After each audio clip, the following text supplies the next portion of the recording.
Hey, everybody. Hey, guys. We got to figure out a better intro. Hey, guys. Yeah. I mean, by the time we get to the much later movies in the franchise, diminishing returns or whatever, it's like, hey, guys. Hey, guys. Eventually, it's just like, hello. Hi, yeah. We're here today to talk about the Ghost Dimension. We're here today to talk about Paranormal Activity 3. Yeah. Yes. A found footage supernatural horror film directed by Henry Joost and Ariel Schulman. Joost-Schulman. The Legendary. Joost-Schulman joint. Yeah. This came out in 2011. Henry Joost and Ariel Schulman are like the Merchant Ivory of the 2000s and 2010s. In exactly one way is that there are two people. they are two people, and in no other way are they like that. They had a huge hit. They burst onto the film scene, but a year earlier in 2010 with the documentary Catfish. I mean, like not just on the film scene, but into the like public consciousness. Yes, really. Yes. Catfish. If it is remembered today, the word itself became a part of the lexicon, and we're all better for it. It's a good one. And is it? I mean, have you seen it recently? Oh, so I saw it when it came out. No, I haven't like seen it super recently, but like I have so much respect for the word. As an etymology nerd, I'm a bit of an etymology nerd. Yeah. Like, did you know curfew comes from the French for couvre-feu, which meant close the fire. Like at a certain time, you had to close the fire at night or something like that. That's fascinating. But anyway, I'm a big etymology nerd.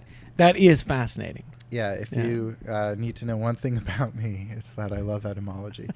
But catfish, everybody knows what a catfish is now. But like in the movie, you're watching this movie and it's about Ariel Schulman's brother, Neve Schulman. Yeah. Who, cool dude. Cool dude. Legendary cool dude. In the movie, you notice he has a tribal tattoo tramp stamp, and I think he's actually had it removed since.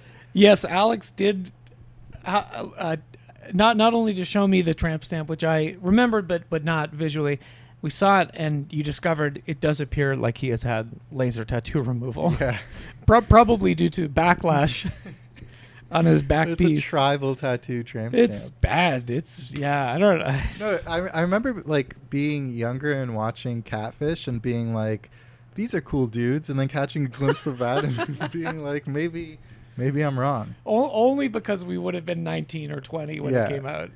Well, yeah. So, but anyway, the movie's about Neve trying to find this woman he's been talking to, who's kind of been ghosting him. Ooh, ghosts, Paranormal Activity. It all comes around. But then, he finds out that the woman he's been talking to is actually a much older woman in a rural part of America, and she has a husband and is not at all who she portrayed herself to be, and cares for like 3 incredibly disabled children. It's quite sad, actually. But then her husband, they're talking to her husband at one point, and he relates this amazing story that it's like his whole life was building towards this moment where he says that his father or grandfather or something was like a fish, worked in the fishery industry, and they would like transport these fish in barrels, but the fish would stay still, and by the time they were delivered, they'd be all like atrophied and possibly dead. So they would put a catfish at the bottom of the barrel to like nip at the fish, and it would keep them swimming in the barrels, keeping them, their flesh nice and tender and juicy and stuff. And he drops this recollection at the end of the movie, and it's one of the most amazing poetic exchanges in all of cinema. Wow. And it's literally, like you said, made its way into the public lexicon. It has. Well, and I was saying when you told, I didn't really remember it very well. But when you told me that part and that story that he tells at the end, I was saying, Henry Joost and Ariel. I'm probably not pronouncing his name correctly, but it's actually Joost. It's Joost. It probably is, right? He's German. I looked it up, but I didn't go far enough to look up how to pronounce it. In the future, I will rectify that. All due respect to Henry Joost. Yeah, and Ariel Schulman, and I think they probably fed him that line, right? They were thinking like, we really need some sort of thematic through line and also a title for this movie. We were going to call it My Crazy Brother. my brother who's too online. The Tinder Swindler. Yeah, the Tinder Swindler. My lonely, weird back tattoo brother. Yeah. Well, something else I want to briefly mention before we talk about the movie is I because I don't really remember Catfish too well and haven't really kept up with either of the Schulman brothers or Joost. The thing that I still see Neve Schulman's face every now and again, because that hilarious tweet that he did after an NFL player was caught on a security camera. I think his name is Rice. Something. Rice. Ray Rice, I think is what it was. Was caught on an elevator security camera, horribly physically assaulting his partner, and after that, Neve Schulman made a tweet where it's you may see it, maybe it's coming to your mind right now, where he's in an empty elevator, he's looking up at the phone, which is sort of emulating the angle of the security camera. He's got his hand on his heart, and he's kind of doing this little model shot of himself, and he says, "Cowards make me sick. Real men show strength through patience and honor. This elevator is abuse-free. Hashtag all caps, respect." He stood watch in that elevator vigilantly to make sure that no abuse, that elevator stayed abuse-free in his condo in L.A. It's so stupid. It's one of the stupidest tweets, I think. What a dumb thing to, On a platform that's full of stupid tweets. It's I think there are many ways to signal one's virtue online that are a little smarter and more cleverly constructed than that. That is just very blatant, you know? And people still do that all the time today, where it's like, some awful thing will happen and they'll say, "Well, I would never do that." And it's like, well, good. I mean, like, what do you want? Do you want a pat on the back? You know? That's so funny. Not a pat on the back of his tramp stamp. It's still tender from the from the laser. Yeah. Anyway, this Paranormal Activity 3, Joost and Schulman, again, the Merchant Ivory of their day, they were hired, I guess, presumably on the success of Catfish. This is like a year after. And then a year after this, in 2012, they do Paranormal Activity 4. So we're excited to look forward to that. But one thing that I think is interesting here, similar to the first film, though not to the same magnitude, it says here on the official Paranormal Activity 3 Wikipedia page, the film broke financial records upon release, setting a new record, for midnight opening for a horror film, $8 million, and the best opening day for a horror film in the United States, $26.2 million. I'm sure those records probably have not held up, but probably. This was a big hit. And I'll say right off the top, I think it is a big improvement on Paranormal Activity 2. Mm-hmm. And therefore making it, of the three, perhaps the second best. Oh, yeah, big deal. But I thought this was a lot better. I kind of liked it. I think well, it's a prequel, and I'm also a big etymology guy, so I can tell you that prequel combines the suffix pre, meaning before, and quell, which means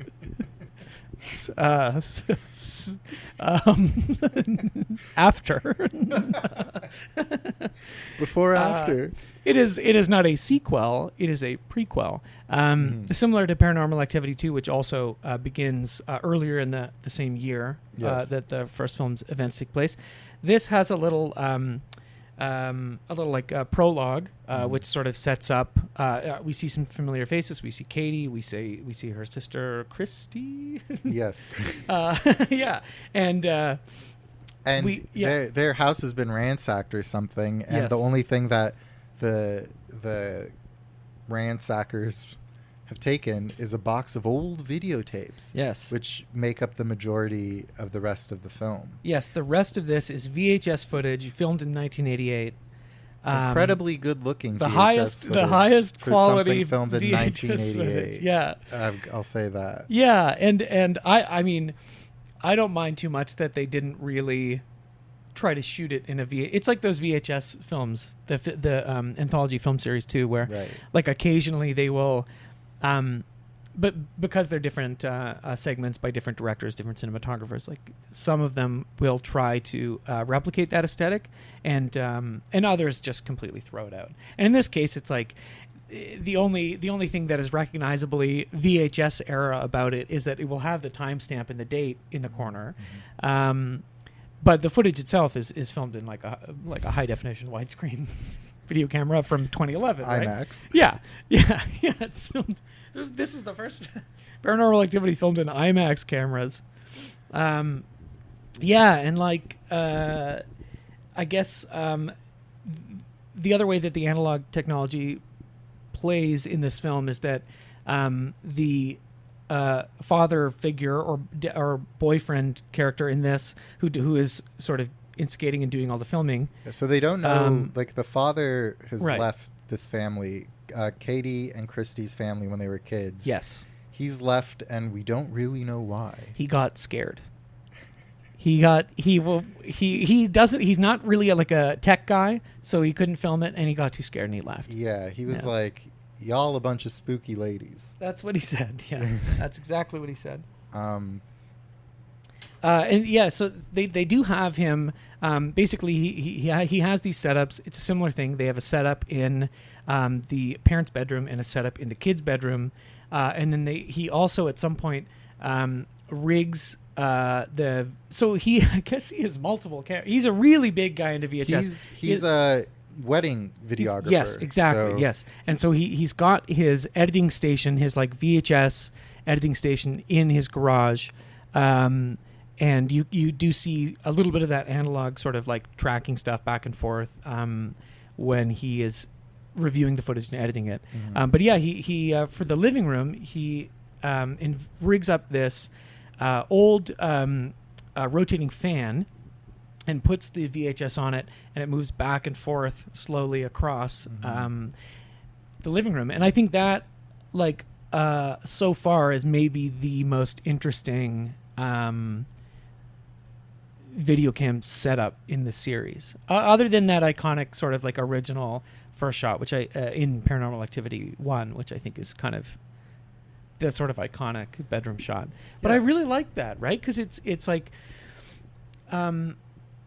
it's more cinematic. It's much more cinematic, and we're all familiar with this tracking shot. We all know by watching films how to follow and how to watch that tracking shot, right? And there's some really interesting scares and setups using that, where it's either it pans across so that you just see the scary thing, and then it pans back before you get the full information. Then it'll pan back. It goes back. The scary thing's gone. Yeah, that all that sort of stuff, right? You could totally picture people in a movie theater, like as that slow pan was going on, being like, "Oh my god!" And then like it goes back, and then it comes back, and it's like, where'd it go? It's coming back. Yeah, and it's always coming, right? There's no there's not really any because the film does have a lot of the jump cuts that are sort of inherent to this franchise. So where weird. Yeah, some of them are like it's when the camera pans, it is I think you get the sense that there's a very purposeful what is in and out of the frame. And there's tension as it moves back, and as it moves back, as it doesn't look like they cheat it, like they hold it a little too long on one end or the other. It does genuinely look like it's on that fan, which of course it would be funny if they were like, it's on the fan. It has to be on the fan in real life, but it's on a tripod, right? Yeah. But So there's nothing too weird there, but there are a lot of jump cuts in the movie that, like obviously certain things to take out chunks of dead air or dead time or whatever. Mm-hmm. But there are a few where they just like clip somebody's line like halfway through. Yeah, and it's like, why would the person who's presenting this footage ostensibly cut it? And it's, to like give it an air of realism, I think, but it just there's nothing real about it, which like kind of irked me. Yeah, it's just kind of like it doesn't there isn't really any purpose for it. Like when they cut someone's line into, it sort of feels, well, it's jarring, and I mean maybe that's what they were going for, but they're not really in moments that are particularly tense or scary, right? It's usually in between downtime sort of stuff. Though I will say that they didn't go for the thing at the beginning where like, thank you to the San Bernardino Police Department for the footage and the families of all these people. So really what we're seeing is like, illicit footage. Like, yeah, I mean, we shouldn't be seeing this. This is like forbidden fruit. I haven't looked ahead, I promise, but I think at some point, possibly in 4 or whatever the next one is, or the Ghost Dimension, they're going to explain that the ghosts edited the footage. Okay. Yeah. That the ghosts have compiled this as a warning to humanity. Yeah. And to make money. These are very successful horror films. And you would think, what does a ghost need money for? But there's plenty of things. Yeah. Sure. I'm not going to go into them. No. We'll find out when we get to the Ghost Dimension. What the ghosts are spending their money on. Rent is not cheap in the Ghost Dimension. It's been gentrified. I do want to say, though, like right off the bat, I think it's like really, unfair and kind of lame that you would... I think that guy in Catfish came up with that definition of catfish on the spot, and that was a true lived experience of his. And I just feel raw that you would rob him of that and claim that Joost-Schulman fed him that line. I think that was a profound thing for that man to say on his little rural farm with his disabled family, and I think we owe him respect for ushering a new word. I will. I would like to formally apologize to the man in the Catfish movie.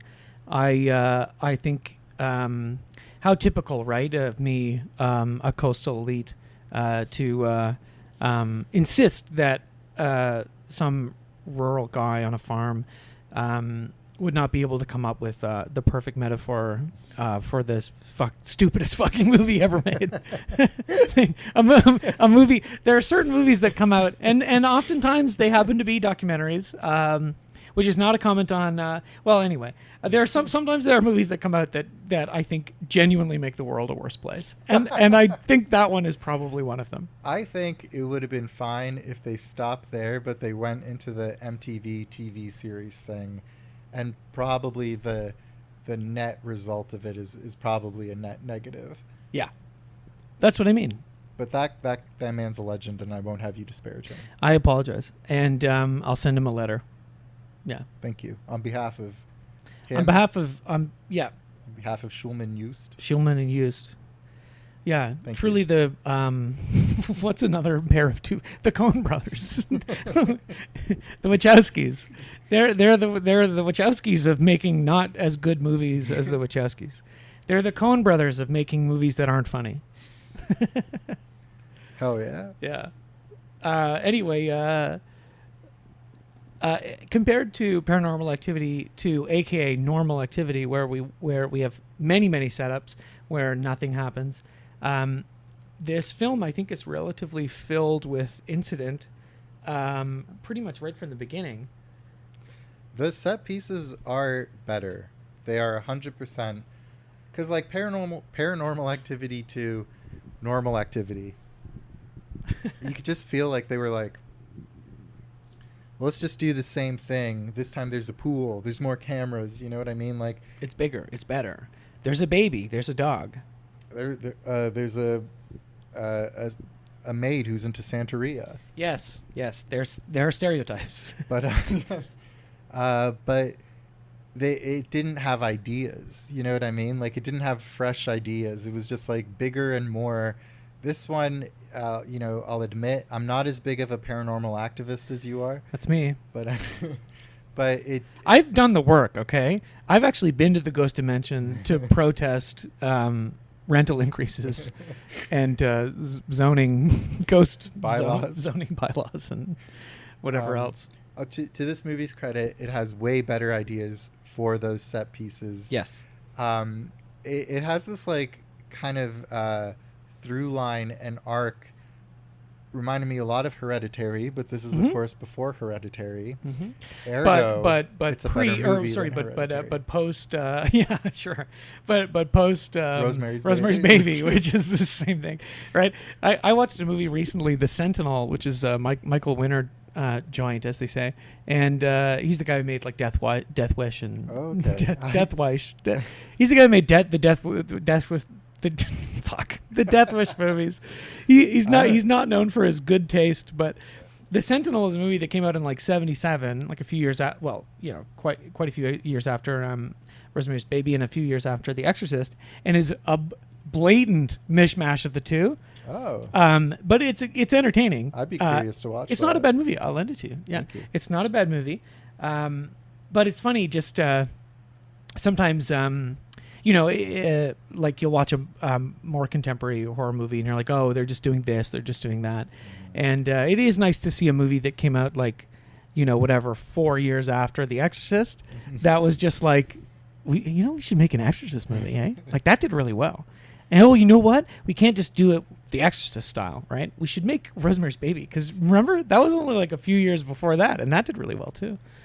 So what's this guy's name again? Who, the director? Yeah. Michael Winner? Yeah. I don't think I've ever seen a Michael Winter film. Winner. He's a winner. Chicken dinner. He is, I would say, not not a man of I don't know. He seems like kind of insane. The Death Wish movies are fascinating, right? I've seen the first 3. Death Wish is a really interesting movie. Death Wish 2 is kind of like pretty disgusting and heinous in a lot of ways. And Death Wish 3 is amazing. Death Wish 3 is like in the first Death Wish, right? It's Charles Bronson.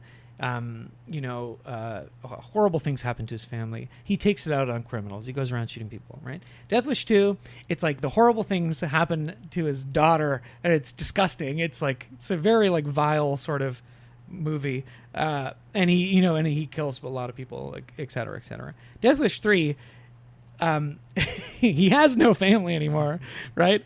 He goes back to New York City, and there's so much crime. He's like a one-man killing machine, Terminator style guy. And he's older too, right? He's like, hey, Charlie Bronson, I wish I were dead, right? That's the Simpsons, like Death Wish 18, like I wish I were dead. It's like that, right? But like, it's like the smallest, like in the other movies, like it's people, his family members are assaulted and killed, and then in Death Wish 3. It's like society. Yeah, well, it's like a guy will sneeze, or like a guy's jaywalking, and he's like, "What the fuck did you just do?" And he blows him with a rocket launcher. Like by the end, he has all these Home Alone traps, like that are so like some guy's breaking into the apartment, and like he steps on a board, and the board flies up and hits him in the head with a nail or whatever. And he's just machine gunning down. He kills thousands of people. It's crazy, and it's very, very fun. The bad taste in that instance, I think, translates to a good time. Mm-hmm. Whereas Death Wish 2, I remember finding bad aftertaste. Yeah, what did I say here? It's reprehensible. Oh yeah, that's right. And Lawrence Fishburne is one of the evil gang members. A young Lawrence, similar to in Death Wish 1, where a young Jeff Goldblum is in it. Yeah, a young Jeff Goldblum is in The Sentinel as well. But none of these movies are Paranormal Activity 3. No, but that's okay. And I definitely think we should do the Death Wish films at some point, because I've never seen Oh, great. any of them. But Well, yeah, I mean, color me intrigued. Death Wish 3 is very fun. You know, like, it got me thinking, like, you know what would be cool is, like, a hard R adult horror version of Home Alone. I don't know. Would it be cool? You know? Yeah. It would be Death Wish 3, right? Right. Yeah, I guess so. I guess he's yeah, it's Home Alone, but he's an adult, so It's Charles yeah, Bronson. it's Charles Bronson. Yeah. I wish I were dead. You fucking sneezed at me? I know, that's the other stupid one. This is great. The Simpsons quoting podcast. Welcome back to the Simpsons quoting hour. Hey, they're like they're trying to go to Branson, Missouri, and they're like, "Hey, this is Branson, Missouri." Hey, Ma. Yeah, how about some No cookies? dice. Yeah, no dice. This ain't over. So fucking dumb. You know, you see that before you see a Charles Bronson movie, and then you go back and watch them, and you're like, "Oh yeah, you know, this was pretty right on." You know. I love Charles Bronson, man. So we'll see you next week on Simpsons Quotes. Yeah, and on Bronson Cast. Yeah, Or the Bronson Bros. That's niche. Yeah. We're going through every Charlie Bronson movie, and we're talking like how the Simpsons character talks like him. Whoa. Hey, no dice. Anyway. Yeah, Paranormal Activity 3. Paranormal Activity 3, Christy has an imaginary friend. Toby. Charles Bronson. Hey, it's so fucking dumb. Yeah, that's fun. What a nightmare. I apologize if you're listening to the show. I'm so sorry. There's a scene. Well, first of all, the girls' room. There's like a crawl space. There's like a creepy, tiny door that leads to a crawl space. Don't let your daughters sleep in a room with a creepy crawl space. It's creepy. But at one point, the boyfriend, he's not like the husband or their father. He's just the mom's boyfriend. Mm-hmm. He goes into this crawl space and sees like a creepy symbol scrawled onto the wall. Yes. And it would just be funny if it just said no dice. No dice. Yeah. Yeah. No, there's they're tying this all together. We're seeing the origin story of Christy and Katie and how they were haunted.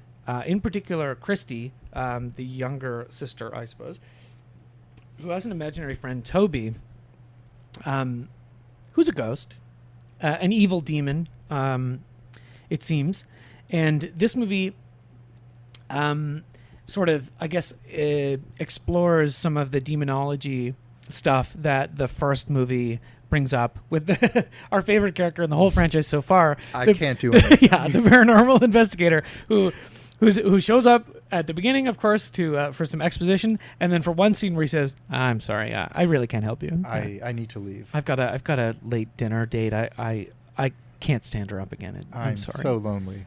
Yeah. This means a lot to me. It's really important. We're going to the Olive Garden, the haunted Olive Garden. But you know what's funny about these movies is that there's always a scene where someone's like, "Hey, check out this book I got from the library." Yeah. And it happens to have like exactly the information that they're looking for, like to a T. Yes. But you know, no one pays it the proper mind. But in this movie, it's the boyfriend's name is Dennis. It's his like work partner, Randy. Was it Randy? Randy. And wait, is that not what I just said? Yeah. Okay. Sorry, I'm just saying it again for emphasis. Yeah. He brings him like a book on like the paranormal and stuff, and it like literally, you know, spells it out to a T. It's like some covens of witches, they bring raise families. Sorry, may I interrupt just for a second? It better be about Bronson. It's about this. No, Okay. no more Bronson callbacks. I promise. It's the witches coven that I'm just reading. There's a whole link here on Wikipedia. Brainwash girls of childbearing age into having sons, then force them to give up their sons and forget everything afterwards. Okay, and I assumed like that whole sentence is basically a blue link, and I assumed that it would go to some type of demonology page or witchcraft page. But no, when you hover over it, it goes to Paranormal Activity, the marked ones. So obviously, we're going to get more lore coming up. Oh, man. Which, I think I speak for both of us when I say, bring it on. Bring it on. We love the lore. Paranormal Activity. Yeah, whatever. I can't wait. I'm really interested to hear all of the lore about these silly movies. But that's literally, you read that blue link and it's like it all comes together. Because then, of course, they have Hunter, who is the little child in Paranormal Activity 2. Yes. And then possessed Katie steals Hunter or something, and we don't know what happened to them. Right. And it's all just very convoluted and whatever. What's it like? It's all retroactively planned out or whatever, right? Yeah, and it's complicated, and it's like this is a very complicated plan for this coven to kind of go through, and like even in Hereditary, it was like, okay, so they need to first they need to get the demon child out of the creepy little girl. She dies, and then they need to find a new host, so they scare the boy so he becomes a good host for Pazuzu or whatever. Mm-hmm. And then at the end he becomes possessed by I forget the name of the demon in that movie, but it doesn't matter. They're all the same. Yeah, truly. But another malevolent spirit. Just if I had a nickel for every malevolent spirit. Oh, we need to talk about something at the very beginning. So as you know, Paranormal Activity 1 has numerous references from Mika to Katie about filming a sex tape, because that's what these types of cameras are for, right? Apparently. It's like the people who make these movies can't conceive, of anyone else or of any other reason to have these cameras if you're not going to film sex, which makes sense, I suppose. And then in Paranormal Activity 2, it comes back. There's a callback. Several. And then in this one, we were wondering, is it going to happen? Like right off the bat. And it happens, yeah. It's one of the first things. And it's the closest that the guy gets to, pressuring the woman into doing it. They're up there, they're smoking weed. Getting loose. She's like, don't film me smoking weed, like it's illegal, and back in 1988, right? Yeah, no. If you could get in trouble. Yeah, they would take your hand. You're a rich white suburban family in 1988 California. Don't throw it all away. The cops will bust through your door and murder kill you. Yeah. So they're smoking weed, they're high, and she agrees, and we're like laughing our asses off, like it's such a big part of these movies. And I thought, when we were watching the first one, we were joking like, this is just going to keep happening, but it does. It keeps happening, and it's funny. They actually set it up, and they're like in their underwear, like ready to go, and then there's they're making out. And we're like, yeah, all right, this is the... Here we go. Finally, yes. Hardcore, unstimulated penetration. Yeah. Give me that gritty VHS. I feel like I'm back in the early 2000s, masturbating for the first time. I'm like, fuck her, Dennis. Dennis the fucking menace. Dennis the menace. And then, of course, it's interrupted by Joost-Schulman. Yeah, it's an earthquake, but it's like a ghost earthquake, right? It must have been, right? I don't know. Maybe it's just an earthquake. But either way, in one of the very early effective scares, there's an earthquake. The camera that is set up filming them, it falls on the ground. And you're seeing, dust and debris from the ceiling fall down. And as it falls, it sort of Paul Verhoeven Hollow Man style, falls on this form of Kevin Bacon. It's the fully nude. Finally, some good stuff in this, right? The fully nude, anatomically correct scan of Kevin Bacon. I wish Hollow Man. No, they did make Hollow Man 2. We're doing the Hollow Man movies. And really, Hollow Man is like a remake of the Invisible Man. It is an Invisible Man movie. Yeah. Hollow Man, like. All right, not that we need to convince you that we're cool dudes, but listen, guess what? Sometimes we do drugs, and one of the I've never touched that shit in my life. No, thank you. One time I took some LSD and watched some movies. Pretty cool, huh? Pretty cool guy, hey? Any ladies interested in a night of drop-in Sid and watching Hollow Paul Man Verhoeven films? I'd be down. I hadn't seen it before, and I haven't seen most of his early Dutch stuff, but I've seen all of his other movies, and I love Paul Verhoeven. And I was really, even without the acid, I was like, let's see, right? Like this is not considered one of his better movies, but I'm sure there's something there, and we'll talk about it on the Hollow Man cast. But I will say that Hollow Man comes very, very close to like really working, I think. Oh, nice. And we'll talk about it. Yeah, for sure. Yeah, and we'll have to dose up. Yeah. We will become the Hollow Men. Yeah. Which is a poem by T.S. Eliot. Yes. Oh, yeah. Yes, no doubt. I know that. We're gonna change the name of this podcast to the Hollow Men. Yeah. Why not? Literary. I remember thinking, I think at one point I said out loud to myself while I was like leaning up, like sweating profusely, leaning on my couch, my pupils, entirely taking over my eye. And I remember, I think I said out loud, "We're all hollow men." It's like, Paul, yes. We're all, and then I'm sure that's what he was like, "Yes, we are all hollow men, yes." They will believe we are hollow men. Yes. That's German. Dutch I don't is know a hard accent to do. I can't do his accent. I'm sorry. I shouldn't have even tried. No, it was beautiful.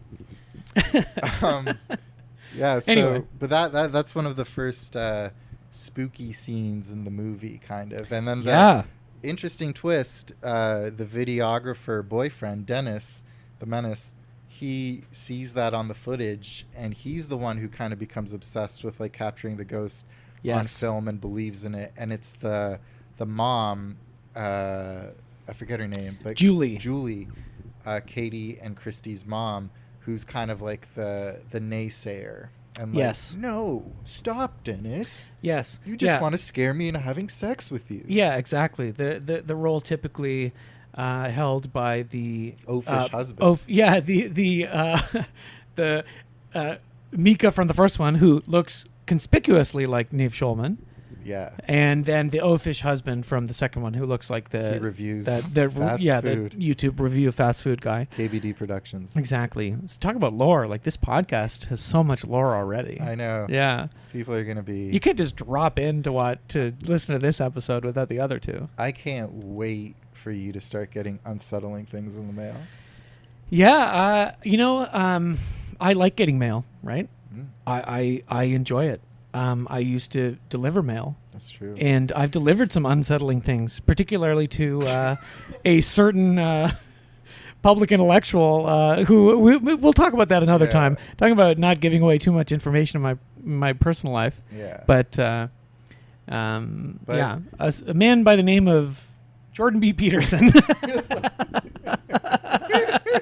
Who cares, right? It's like, whatever. He lives in Toronto. I live in Toronto. I used to be his mailman. I'll tell you all about it sometime. You used to be a mailman, and we had an amazing encounter. This is about as appropriate time to tell this yarn. Yeah, I mean, we're not talking about these movies. What are we going to talk about?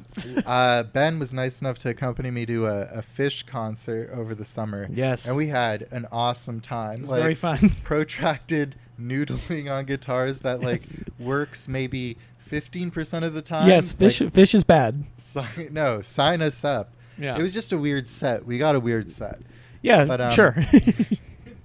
Sure. But we were just sitting on the lawn of this amphitheater in Toronto, and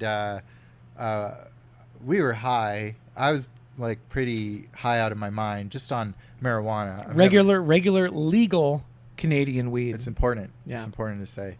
And we were just chilling there, and a man dressed up in full post office officer attire, with full regalia. With a satchel. Yeah.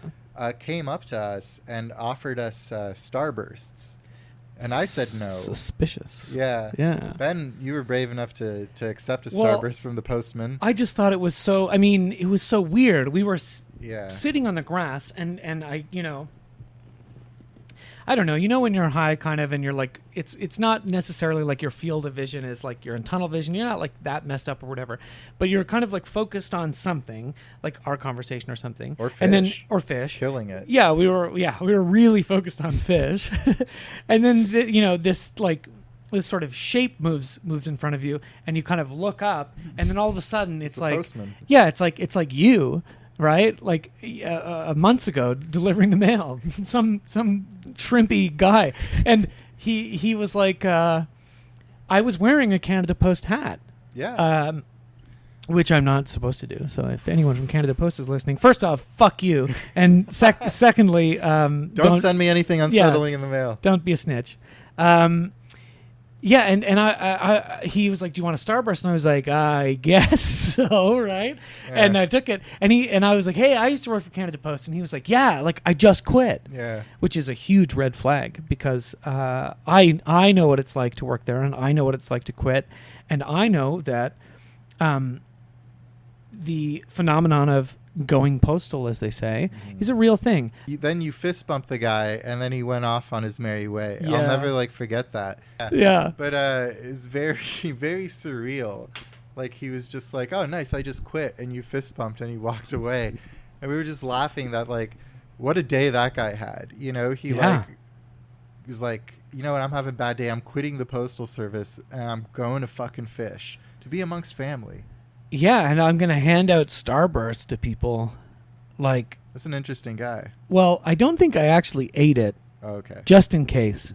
I think I remember you eating it. I don't think I ate it. I think you ate it. I don't think so. I think you ate it. Maybe I did. It seemed like a relatively difficult candy to poison if you were truly going postal. True. Not that I was really concerned that he would. Yeah. He's at Phish. He's yeah. peaceful. Yeah, you're among friends. He loves music. But so Paranormal Activity 3. Is that what we're talking about? Listen. Yeah. So subverts expectations because it's the wife. I guess not wife.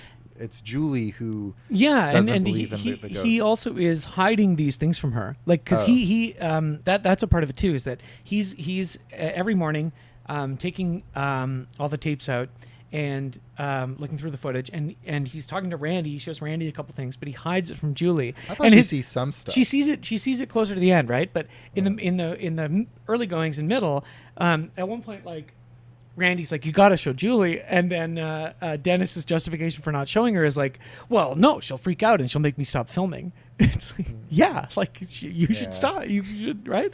The other thing is that he's running these minimum three cameras at a time all night on, I guess, whatever extremely high quality VHS. Yeah, that has extremely long capacity to film. Yeah, so he's just burning through that tape. That's awesome. Good for him. I guess it's his thing. How is he switching the tapes in the middle of the night? How is he recording for 10 hours at a time? And then also another thing that ground my gears was that Lois Beta. There's a Teddy Ruxpin in this movie. And it's kind of the the grandma's name is Lois. Oh, it's Lois. It's basically Ted. I need beer and pussy. yeah, that's so weird. That's what Ted. That's our impression of Ted. Yeah. Mark, I need.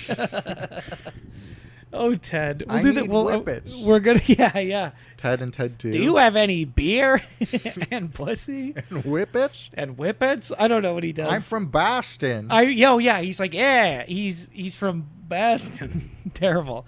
If you're from Boston, you're listening to this. I'm sorry. Formally apologize. Yeah. I'm sorry. But do you know Boston where I strong. can get some good whippets? Boston. I actually don't really know anything about Boston. All I know about Boston is from the Boston exploitation films that I grew up on. The Departed, The Town. Gone Baby Gone. Gone Baby Gone, yeah. Of course, also Boston. The Fighter. Yeah. Oh. I really don't like David O. Russell. But The Fighter is funny because at the beginning, within minutes, Christian Bale is like doing his whole Boston thing, and he's like, "Hey, boo boo, get the car keys." I'm pretty maybe I made this up in theaters. I think I might have the too. Only time I saw it. Listener, if you're listening, if there is even one of you out there, you've got to email. You got to go home and watch The Fighter and let me know if Christian Bale says, "Hey, boo boo, get the car keys," or if I made it up. We have an email. It's thefranchiseespod@gmail.com. There you go. Look at that. Thefranchiseespod@gmail.com. We want to know if Christian Bale says, "Hey, boo boo. Hey, let's go steal some picnic basket." Yeah, I'm pretty sure that happened. Boston exploitation is a fascinating genre. Yeah, we should do it. We're doing the Boston franchise of unconnected films set in Boston. Oh, and of course Patriots Day, which is about the Boston Marathon bombing. Shutter Island. Yeah, Shutter Island counts. We're duly appointed federal marshals. Yeah, we're duly appointed federal and fucking marshals. Mark Ruffalo. We're duly appointed federal marshals. I'm looking for. I love that movie. Name that they're always looking for? Shelley Dupree. Yeah, whatever. I don't know. Disappeared. Yeah. Off of Spoiler Shutter alert. Island. Oh. Spoiler alert for Shutter Island. Well, yeah. It's no, I'm going to spoil it right now. Okay. At the end of Shutter Island, Ted. Yeah. At the end of Shutter Island, when Ben Kingsley reveals the twist, he pulls down a diagram and points to it like, well, not really, but he's basically like, he just sits you down and explains it to you for like 10 minutes. Yeah. Only Marty could make that really work. My God, it's a good movie too. I love that one. I didn't really like it. I don't think. It's I haven't good. seen it in a while. It's good. Dolores something. Dolores Ugandi. Dolores, yeah, that's it. Yeah. But yeah, we'll do the Boston Cinematic Universe. But, that's gonna be tough. Similar to my other podcast, the Forrest Gump Minute, where we analyze Forrest Gump minute by minute. You are penalized every time you do a Forrest Gump impression, and on the Boston one, we'll be penalized every time we do a Boston accent. Is that? Do you actually do that podcast? No, but what if I did? Right? Think about it, and think about how hard it would be not to do Forrest Gump's voice. Yeah. Don't do it. No. You'll get penalized. I won't. You'll get a spanking. Ghost spanking. Speaking of which, yeah. not speaking of which, but the franchisees out there, Ravenous fan group. Yeah. This whole episode, they've been on the edge of their seats, dying to know about our Clerks III experience, because you really set it up at the end. Like, you actually cut me off. You forced me to stop talking so we could get there early and sit in our seats while Kevin greeted people for the meet and greet backstage, who all came back from backstage with a strange milky substance about their mouth and chin. In the interest of getting there on time, which we more than did, I apologize. They were playing like music from like View Askew movies and stuff, like over the PA. Like this was at Toronto's Queen Elizabeth Theatre, in case anyone was wondering. We were sitting. We had kind of close-up seats, and there were people going up to the security guys at the edges of the stage with lanyards and so on, and they had obviously paid extra for like a in-person Kevin Smith meet and greet, or skeet and greet, as it were.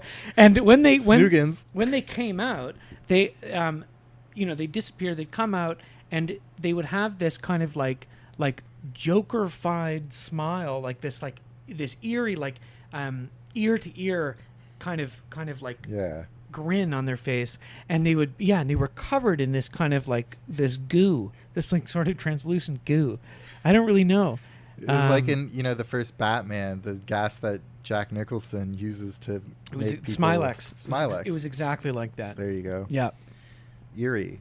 Yeah. But you'll have to wait to hear our thoughts on Clerks III when we do the View Askew universe. Yeah, I mean, we're gonna do that at some point, but it has to be in a little while, because before Clerks 3, the day of Clerks 3, I also watched Jay and Silent Bob Reboot because I wanted to catch up on I wanted to see where the state of Kevin Smith's filmmaking career was at, like post Yoga Hosers. And watching those two movies back to back, a little bit of you died. It took maybe a year off my life, which isn't too bad in the scheme of things, right? Considering all the other vices and so on. And but I wouldn't recommend it to anybody. Clerks 3 on its own, I think it's a fascinating film. It's a rich text. It's fascinating. Like, compared to Jay and Silent Bob Reboot, it's better, you could say. It is better, though I hesitate to use positive words to describe it. Because it doesn't deserve it. It's like the lesser of two evils. There are times in Clerks 3 that we both laughed. Yes. And it was cute, right? Because we were sitting next to each other, and we would nudge you. You started it. We would nudge each other. I nudged you at any like really on the nose reference because the rest of the crowd, huge View Askew heads, cheering for everything, and it was like so surreal. Remember the guy in like Clerks 1 who's got his like hand in the Pringles can? Who gives a shit? Yeah, people are like cheering for him. Kevin Smith had came out for an introduction before, and then a lengthy Q&A after, and where he answered he answered 3 questions. All those poor saps that lined up, like there was no chance, you know. One of them had a gun, no doubt. Hey, Kevin, get a load of this. That's not funny. I love Kevin Smith, and I don't want anything bad to happen to him. And I'm happy that he survived his heart attack and is alive and well, and is continuing to make films, even if they're not necessarily films that I like. But we did have a couple of laughs. He came out for the introduction. He buttered everybody up, and he did say, "Well, this was the second of 2 nights. They had sold out a night at the theater, and there were enough people that didn't get tickets." That they had asked him if he wanted to do a second night. He hemmed and hawed about it. He said yes. And so it wasn't quite a sold out show. But he sort of put that pressure on us to like make it big. And right? we fucking did. And people were hooting, hollering, clapping like seals. Or walruses. Tusk. Remember Tusk? Yeah. And it was a really weird experience, like watching something that, like I get when people are clapping for people that they recognize or whatever, because that's kind of what the whole movie's about. It's a big nostalgia jerk-off thing or whatever, right?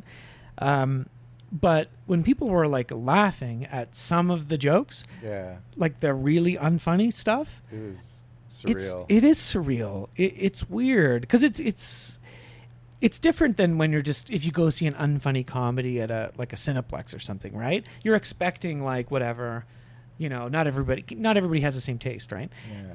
And I guess I should have expected that, knowing full well that the last movie he made was Reboot. Yeah, and that we were entering into a space filled with View Askew fans, like mega fans.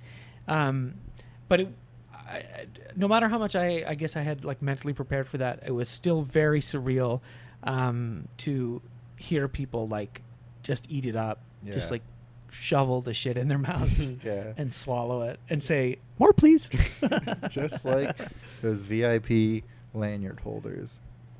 But to bring it back, Paranormal Activity 3 way better than Paranormal Activity 2. Yeah. And similar to how Clerks 3 is better than Jay and Silent Bob Reboot and didn't have to do much to do it, Paranormal Activity 3 didn't have to do much to be significantly better than Paranormal Activity 2. It had some cooler, spooky set pieces. Yes. Like there's a scene where she goes into the kitchen and everything's really clean, and then everything that was cluttering the kitchen comes down from the ceiling.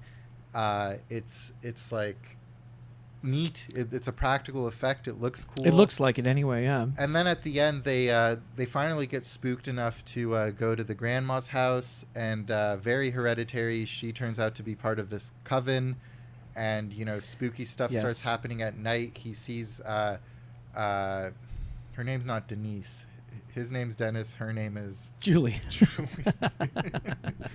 He sees her at the top of the stairs, and she's, levitating.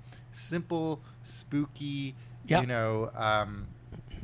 It gets those things right. They're holding some weird sort of seance. It's similar to Hereditary, and I guess some of these other ones that it's drawing from, like. When you go out to a shed or like a basement or some other sort of creepy space, and you open the door and there's like 4 to 6 old women in there, they're probably witches, right? Yeah. Which is it's pretty stupid. But he opens it up and it's like Lois, what are you doing here? Peter. Yeah. Oh man. But it's kind of creepy. Like again, a step up. Got to do the Step Up franchise. Think about that. Oh, hell yeah. Yeah. Some of those are good. And spooky. Some of them are. But, it's like there's still plenty of moments where I'm shouting at the TV, why are you filming? And, Ben's telling me to shut up. Not as many as Paranormal Activity 2, credit where credit's due. Yes. And again, like some of it's like spooky. I'm getting tired of the lore, but it doesn't seem like they're going to stop following this family. Yeah, who cares? This is the most well-documented family in like the history of cinema. Like every generation's been filmed. It many years on, when archaeologists of the future are looking through and trying to find primary documents from our age, they will find tape after tape of people would you like to have sex with me? Yeah. No, there's a ghost. I think to wrap up, also just one other thing I wanted to shout out in case the Joost-Schulman, who are kind of like the oh shit! Laurel and Hardy of our time. The Smith and Mosier. Yeah, they were really a Smith and Mosier team. There is a scene where Christy is sick, and her parents take her to the hospital, and Randy comes over to babysit Katie. And even though Randy has been privy to all of these spooky goings on and has seen the footage that is like, there's a ghost in the house, he agrees to play Bloody Mary. He agrees to play Bloody Mary highly irresponsibly with Katie, and of course bringing the camera into the bathroom and filming. And that whole scene, I don't need to go into the specifics of it. It's scary. There's a ghost in the house. That scene is well done. The franchisees have watched it because they're following along. You're following. You've seen it, yeah. That scene is genuinely pretty scary. But the thing that pisses me off about that scene is he's in the bathroom, they close the door, they turn the lights off, and it's pitch black on the camera. You just see the red dot of the camera recording, as it would be for a camera from the 80s at nighttime. The other cameras during the nighttime scenes are like impossibly lit and clear for a camera in the 80s to be filming at night. It should be way fucking darker, shittier footage. But it's not. It's crisp. It's apparently been recording for like 10 hours straight. It irks me. And this is what I'm saying is, you just have to you're just gonna have to accept it. I refuse. And I think some of the set pieces were good. I wish it wasn't part of or it could be part of the Paranormal Activity series, but like, let's get a new family in there. I'm fucking tired of this dynasty of terror. You know what I mean? Like, yes. And because it becomes more convoluted and more complicated to like justify why every generation of this family is filming. And, it's just like, I don't care if it lines up and it's like, oh, that's why they kidnapped Hunter the baby. Like, just give me effective, creepy found footage. I don't need it to all like tie together. Or maybe by the end of like, the marked ones or the ghost dimension or whatever, it's going to tie together so beautifully. And it's going to be this like amazing just web that leaves you in complete tapestry. awe. Yeah, it's a tapestry. Like there's the the graphic novel From Hell by Alan Moore. Alan Moore, yeah, which is also was made in a movie. Yes, that's not that. I recently saw it. The movie, it's very bad. With the guy who plays Hagrid, who passed away recently, Robbie Coltrane, R.I.P. Yeah. And that guy who played Jack Sparrow, what's his name? Johnny Depp. No. What's his name? Bilbo Baggins, Ian Holm. No. But he is in it though. No. The Ian guy. Holmes is in it. No. Hang on. The guy who played Jack Sparrow in the Pirates of the Caribbean. Johnny Depp. No.